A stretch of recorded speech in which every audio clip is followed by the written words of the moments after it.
Female reproductive system. Second part. Oviducts, uterus, vagina, menstrual cycle, and mammary glands. Main questions of the lecture. Oviducts are tube 10 to 12 centimeters long, start from the uterus and continue up to the ovary. The infundibulum, ampullar part of oviducts, this fimbriae surrounding the ovary, especially during the ovulation, and as a result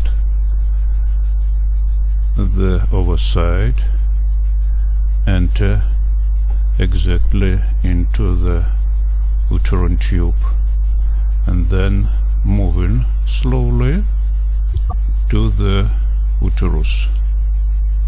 Somewhere here in ample of the uterine tube the fertilization take place, and then embryo appeared, and it moving slowly in the same direction into the uterus during the 3-4 days, then flated couple of days inside, and then implanted into the uterine wall. Oviduct is typical tubular organ, consists of 3 membranes: the inner mucous membrane, middle muscle membrane, and outer serous membrane. Muscle membrane consists of 2 layers of smooth muscle cells, inner circular and outer longitudinal. Its constriction produce like peristaltic of intestine and help to move ovocyte and embryo into the right direction. Mucous membrane compose numerous branching folds and make like labyrinth where the ovocyte and embryo will slowly moving, directing to the uterus. Here the oviduct wall, mucous membrane, muscular and serous membrane, and holes of mucous membrane consist of surface epithelium, and lamina propria consist of connective tissue. Surface epithelium is simple columnar. It consists of 2 types of cells: ciliated cells. These cilia at the apical part of cells. Here they visible under scan electron microscopy. These cilia move and help to move ovocyte and embryo to the uterus. Second type, secretory cells, they produce liquid secret, uses the droplets of it. Under scan electron microscopy, this secret fill in the cleft-like lumen of oviduct, where the ovocyte and embryo flated. Uterus anatomically consists of 3 parts: bottom, body, and cervix. It's typical tubular line organ which consists of three membranes. Inner mucous membrane called Endometrium, middle very thick muscle membrane called Myometrium, and outer serous membrane called Perimetrium. And here in longitudinal section, visible in the middle the cleft like lumen. And here at the transverse section, lumen, endometrium, myometrium and perimetrium. Myometrium consists of three layers: inner submucous, middle vascular, and outer supravascular. And vascular layer called because there are numerous very large blood vessels. They are too large for this small organ, but they potentially necessary for possible pregnancy, to feed in embryo and fetus, which will be located inside uterus. And during the pregnancy, the lumen and a uterus in the whole increased in many times. Endometrium consists of two layers: surface epithelium, simple columnar epithelium, and lamina propria, loose connective tissue, where the simple tubular glands, uterine glands, located. In endometrium there are two layers: outer layer, functional layer, compose 2/3 of the endometrium thickness. It will be destroyed and removed during the menstruation. Basal layer, including the bottoms of uterine glands.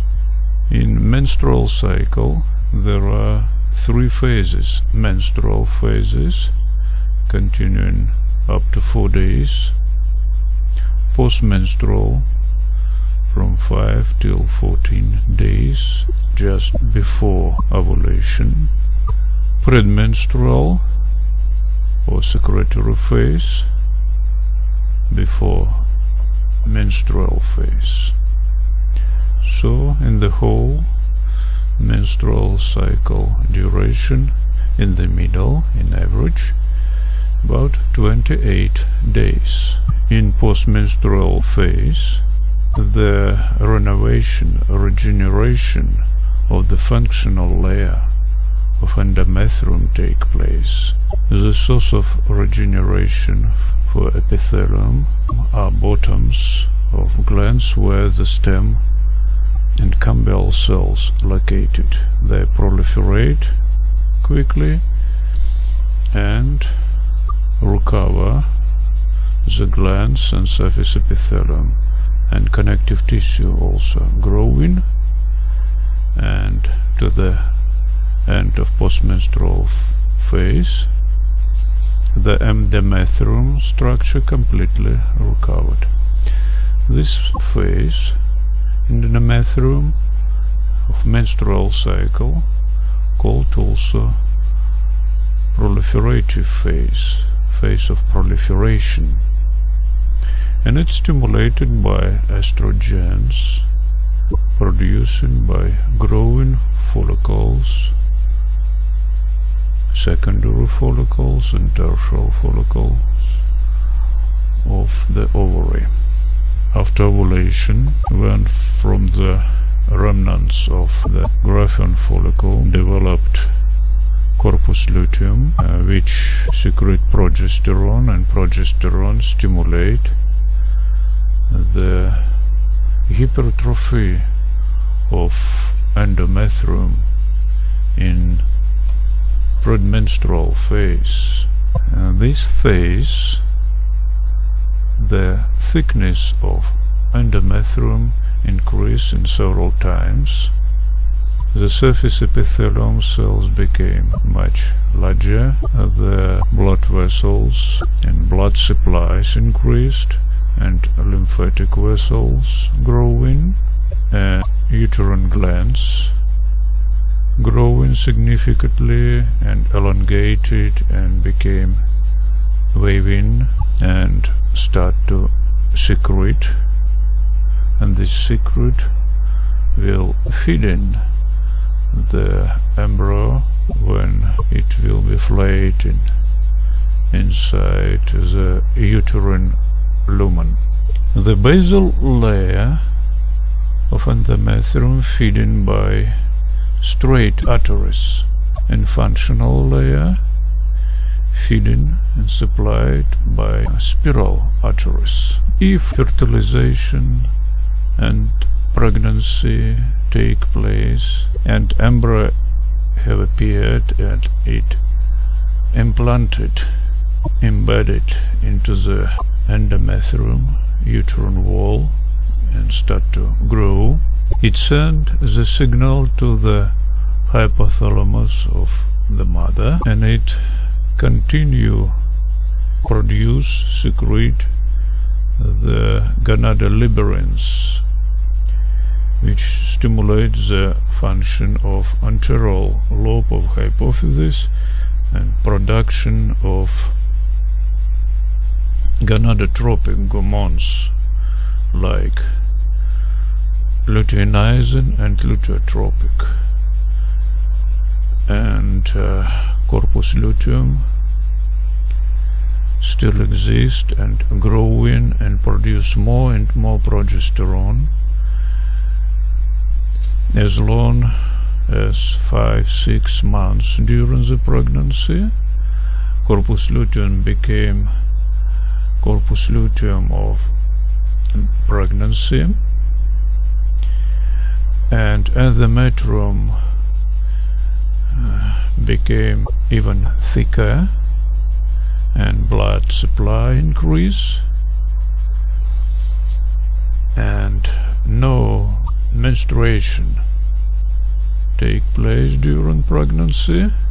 The menstrual cycle stop at the phase of premenstrual phase or secretory phase.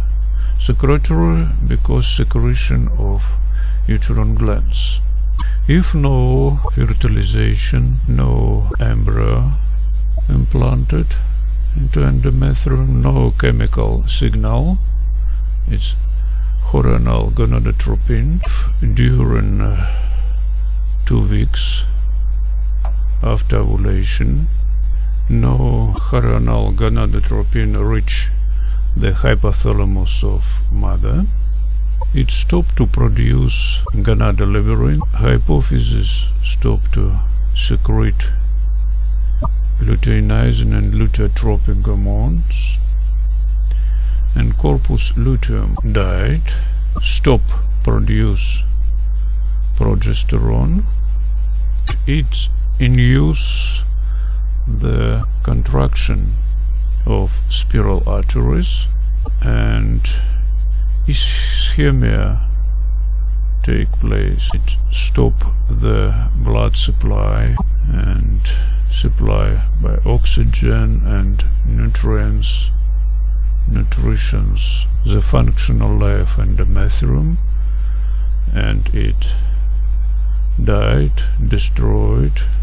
The necrosis take place. Then in several hours the dilatation of spiral arteries take place, but they also destroyed, and the bleeding take place, this blood will not clot in, and this blood together this dyed functional layer of endometrium removed from the uterus and vagina to outside, and it is menstruation.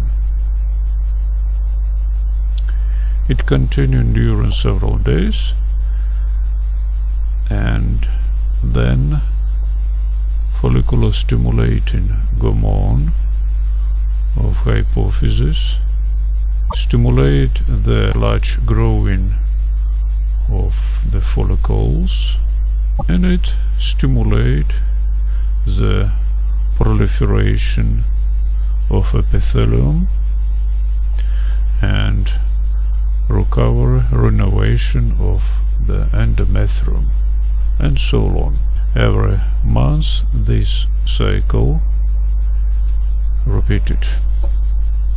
These are microphotograms of endometrium in postmenstrual phase just after recovery, when glands were short and doesn't secrete. This is early premenstrual phase, beginning of hypertrophy of endometrium and glands growing and start to secrete, and appearance of cilia in surface epithelial cells. Late premenstrual secretory phase, uterine glands elongated significantly and start to secrete,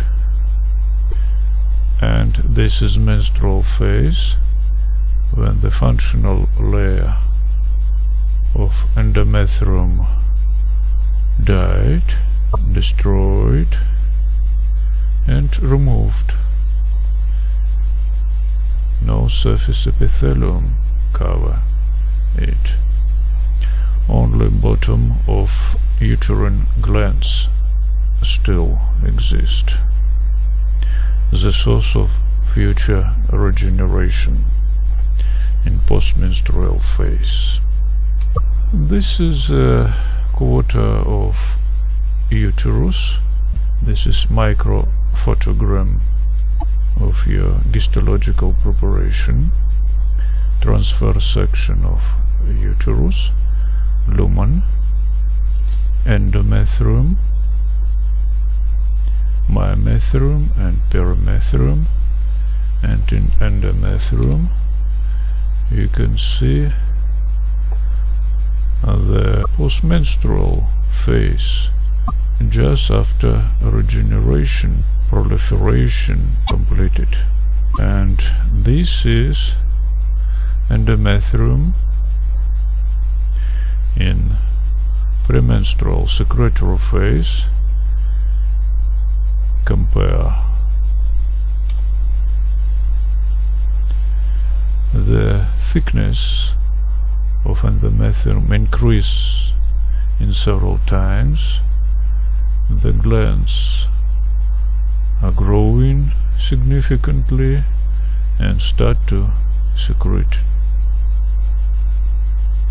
Ovarial-menstrual cycle, cyclic changes in hypophysis, in ovaries, ovarian cycle, in uterus. Endometrium is menstrual cycle, and also changes in all organs of female reproductive system, endocrine system, central nervous system, and the whole body.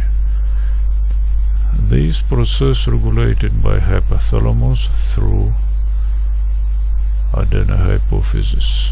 Follicular stimulating hormone stimulates the large growing of the follicles, and secondary and tertiary follicles produce estrogens, which stimulate the regeneration of endometrium, and ovulation stimulated by high concentration of luteinizing hormone and it's necessary for conversion of remnants of Graafian follicle to corpus luteum, and for blossom of corpus luteum and production, secretion of progesterone, necessary luteotropic hormone.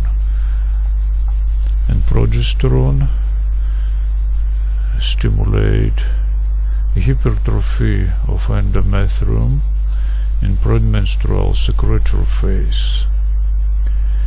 And if no embryo appeared and implanted, the hypothalamus stopped to produce gonadoliberins, and hypophysis stopped produce luteinizing luteotropic hormones, and corpus luteum destroyed and stopped to produce progesterone, and it stimulate, induce the ischemia and destruction of the functional layer of endometrium. The vagina is tubular organ, consists of 3 membranes: mucous membrane, muscular membrane, and adventitial membrane. Mucous membrane covered or lining by stratified squamous non-keratinized epithelium. It consists of basal, intermediate, and surface cells, flat surface cells, superficial cells. They contain a lot of glycogen, and when these cells shed off, glycogen destroyed by microorganisms normally living here in the lumen of the vagina, and lactic acid appeared, which decrease the pH of the lumen and prevent the growing of pathogenic microflora. Here. Lamina propria is loose connective tissue, and during menstrual cycle, cyclic changes in vagina take place, and it may be observed through the vaginal smears, because its cellular composition differ in the different phases of menstrual cycle. And study the vaginal smears, you can diagnose the phase of menstrual cycle. Mammary gland, parenchymal organ, covered by connective tissue capsule and connective tissue septa, dividing organ for 15-20 lobules, and every lobules contain its own gland. It has separate duct which exit nipple. Around glands, a lot of adipose connective tissue which provides a shape to the adult mammary gland. This shape of gland appeared after sexual maturation. At birth, boys and girls have quite similar mammary gland. It's not developed. During puberty, only large ducts appeared. After sexual maturation, in girls, under the action of estrogen, of progesterone, of the ovary, the small ducts start to grow, and mammary gland increase in size because growing of connective and adipose tissue, and it start to differ. Mammary glands of boys still the same like in puberty. During the pregnancy, then a corpus luteum of pregnancy appeared, and it produced a huge amount of progesterone, and progesterone stimulate the growing of secretory portions of mammary glands. They appeared like green leaves at the bush in spring. So during the pregnancy, the mammary gland blossom and prepared to lactation, to the feeding of newborn. When a newborn child start to drink the milk, it stimulate the production of prolactin, mammatotropic hormone. It's the same as luteotropic hormone, and it stimulates the secretion of milk in the secretory portions. But for release the milk, it necessary is a second hormone, oxytocin, which produced by neurohypophysis. Oxytocin stimulate the contraction of myometrium of the uterus during delivery, and during lactation it stimulates the contraction of myepithelial cells located around secretory portions and small ducts, and they push the milk and its flow out to the lactiferous sinuses, and child can drink it easy. This is the mammary glands before pregnancy, only ducts, and during pregnancy the secretory portions growing, and during lactation it growing and start to secrete the milk. Cells which line in the alveoles, secretory portions of mammary glands, columnar cells called lactocytes. They produce water salts, release immunoglobulins, antibodies which produced by plasma cells in loose connective tissue around alveoles, and these antibodies go through and release this milk and protect the baby against pathogenic microflora infections. It's very important because the immune system in children not developed yet. Lactocytes secrete proteins, carbohydrates by Apocrine secretion, and lipids by Apocrine secretion when the apical portions of lactocytes destroyed. And this histochemical preparation demonstrates the droplets of milk with lipids in the lumen of secretory portions of mammary glands.